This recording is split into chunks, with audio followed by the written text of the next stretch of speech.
Assalamualaikum warahmatullahi wabarakatuh. Pada sesi kali ini kita akan membahas tentang pembangunan world building dalam storytelling-nya khususnya untuk pembuatan game story. Baik, world building itu adalah proses membangun dunia imajiner. Jadi selain kita ingin fokus kepada cerita ya, cerita dan karakter, dalam proses pembuatan storytelling untuk film ataupun untuk game juga kita perlu membangun dunianya. Nah, si kualitas dari dunia ini sebetulnya akan mempengaruhi kualitas dari ceritanya sendiri.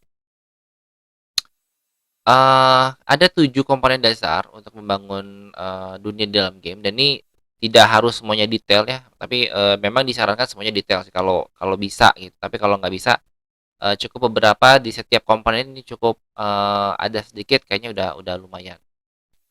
Ada basic, geografi, kemudian ada people, civilization, teknologi, ekonomi, dan politik.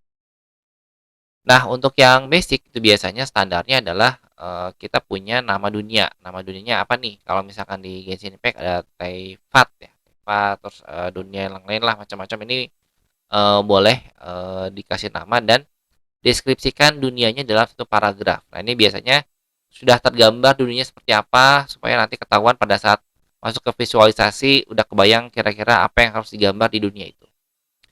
Kemudian untuk geografi ini sebetulnya agak panjang dan, berat gitu ya, tapi memang harus ada supaya lebih detail, terutama masalah flora dan fauna gitu ya, masalah binatang, makhluk-makhluk mitos. Jadi, dunia game itu akan mulai, muncul secara visual, akan terasa real kalau kita sudah mendefinisikan binatangnya kayak apa sih di sini. Kalau misalkan kayak, bikin gamenya seperti game dunia kita ya mungkin nggak masalah, kita tinggal, oh udah kebayang dunianya kayak kayak kota, kota di Inggris misalnya kan kalau di Harry Potter kota di Inggris.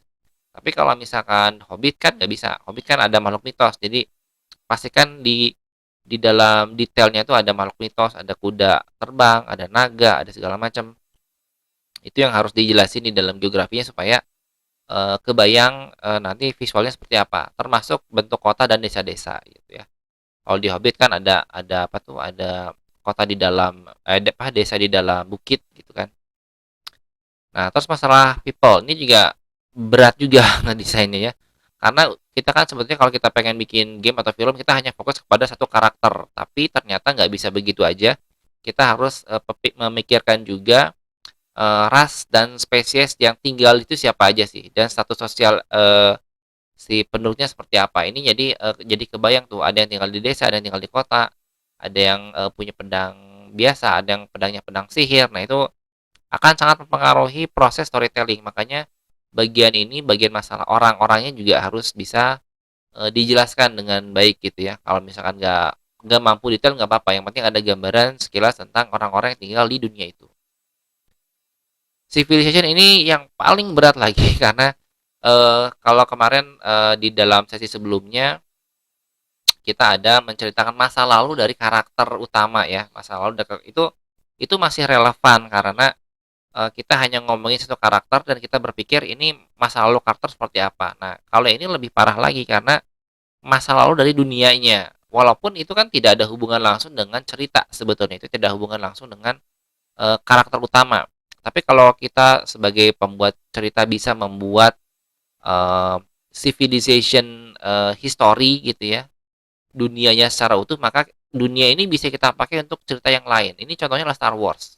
Dunia Star Wars itu kan dari history, culture, religionnya itu udah komplit sebetulnya sehingga ketika dia muncul cerita Star Wars A, Star Wars B gitu kan, ada cerita di animasinya, ada cerita bioskop yang lain gitu kan, ada tiba-tiba Han Solo muncul film sendiri gitu kan, ya nggak masalah karena dunianya udah terbentuk dengan baik, si sejarah dunianya udah muncul secara solid gitu ya. Sehingga tinggal nambahkan cerita doang. Mau mau ceritanya adalah prequel nggak masalah, mau ceritanya sequel setelah fase Star Wars juga nggak masalah, karena dunianya udah kuat. Teknologi ini juga sama ya, ini biasanya, dimunculkan, harus harus dimunculkan supaya jelas juga dunia yang dibangun ini apakah dunia sihir yang versi lama atau dunia teknologi baru, atau teknologi yang tengah-tengah. Ini juga memudahkan kita untuk, membuat, konflik yang muncul ya, walaupun, dan ini sekali lagi hati-hati jangan jangan dicampur. Nah, walaupun beberapa game ada yang memang mencampur ini.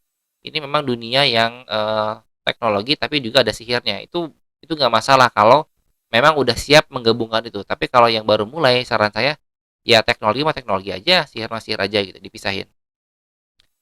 Terus untuk bagian ekonomi ini juga sebetulnya, tidak terlalu, penting ya untuk game-game awal karena, berat banget untuk bikinnya. Karena Anda harus memperhatikan, pasarnya seperti apa, kemudian mata uangnya dan juga masalah transportasi. Ini transportasi kaitan dengan teknologi dan kaitan dengan, civilization juga. Apakah nanti perlu banget nggak sih si transportasi ini, dibikin, sejarahnya? Kalau misalkan ya teknologi ya berarti pakai mobil terbang, kalau misalkan pakai sihir ya mungkin ini pakai sapu terbang dan sebagainya. Umum nggak sih orang-orang pakai sapu terbang di situ gitu kan? Nah, ini banyak hal-hal yang, jadinya, berimbas ketika Anda bikin satu titik gitu ya, kemudian, berimbas ke titik yang lain, ke komponen yang lain. Karena kalau udah ngomongin, ada loh di dunia ini karakternya bisa pakai sapu terbang, itu artinya masuk ke market, yang jualan sapu terbang di mana tokonya gitu. Itu mulai mulai panjang tuh ceritanya, jadi nggak bisa serta-merta, kebayang, karena kita pengen nambahin sesuatu tiba-tiba muncul begitu aja tuh nggak bisa, nggak logis. Ini contohnya saya pernah baca satu novel yang terinspirasi sama Harry Potter ya, dengan jubah menghilangnya. Kemudian kalau Harry Potter kan, udah jelas tuh dia bilang, jubah menghilang ini hanya satu di dunia. Jubahnya memang langka banget tuh, nggak ada yang punya selain Harry Potter. Nah, sementara di, versi KW-nya saya baca ada, pengarang yang bikin juga cerita seperti itu dan dia bilang, yang namanya jubah, menghilang di dunia ini, di dunianya dia itu umum banget tuh gitu, udah banyak yang pakai, udah bukan barang langka, biasa gitu kan. Nah, tapi itu jadi masalah ketika di dia tidak menceritakan bagaimana CCTV-nya gitu kan. Artinya kalau barang, sihir itu adalah sesuatu yang umum, orang-orang udah pakai, artinya kan ada kemungkinan pencurian. Bagaimana CCTV sihirnya? Apakah dijual juga? Itu nggak dijelasin tuh sama dia. Jadi ketika dia bikin sebuah alat, itu akan berpengaruh kepada komponen yang lain. Jadi malah nggak logis kan gitu. Kalau Harry Potter, secara itu cerita fantasi tapi logis. Barangnya cuma ada satu dan susah, makanya tidak ada sihir yang bisa melihat, apa tuh, jubahnya Harry Potter, karena wajar, itu cuma satu di dunia gitu. Tapi kalau ini ceritanya jubah jubah yang bisa menghilang itu udah banyak tuh, udah beredar di mana-mana. Loh, tapi kenapa nggak ada CCTV-nya? Nanti bisa merusak tatanan ekonomi dong dan tatanan sosial. Wah, itu panjang lah ceritanya. Nah, ini juga sama, ini nyambung juga nih dengan war system kaitannya dengan government ya tadi ya. Jadi cerita yang saya sampaikan kalau ada satu, adegan atau satu komponen yang Anda tambahkan di situ dan ternyata itu, sesuatu yang menurut, pandangan umum masyarakat di dunia itu biasa, nah maka mesti ada proses, politiknya. Ini government-nya kayak gimana nih kalau ada, sebuah jubah yang bisa menghilang beredar dengan luas di masyarakat. Wah, nanti cara perangnya gimana, government-nya gimana, politiknya gimana, undang-undangnya gimana, wah kan jadi repot sebetulnya. Jadi ini luar biasa, membangun sebuah dunia itu, dunia fiksi terutama tidak tidak mudah gitu ya, sehingga, disarankan ya kita buatnya dalam skup yang kecil dulu aja. Kalau dalam cerita ya minimal fokus kepada satu karakter. Nah, untuk yang dunianya mungkin bisa dibuat tempelan-tempelan yang, tidak terlalu detail dulu nggak apa-apa, yang penting semua komponen itu ada gitu, kebayang secara singkat di para, pembuat cerita walaupun nanti pada saat eksekusi nggak semuanya dikerjain nggak apa-apa. Baik, ini juga ada, contoh ya, contoh, template dari, world building yang bisa juga Anda coba baca. Ini komplit sekali, detail sekali. Silakan di, download, mungkin tidak usah semuanya diisi nggak apa-apa. Mudah-mudahan ini bisa memberikan gambaran kepada Anda bagaimana membuat world building untuk, pembuatan game. Mungkin itu dulu yang dapat saya sampaikan. Terima kasih banyak atas perhatiannya. Assalamualaikum warahmatullahi wabarakatuh.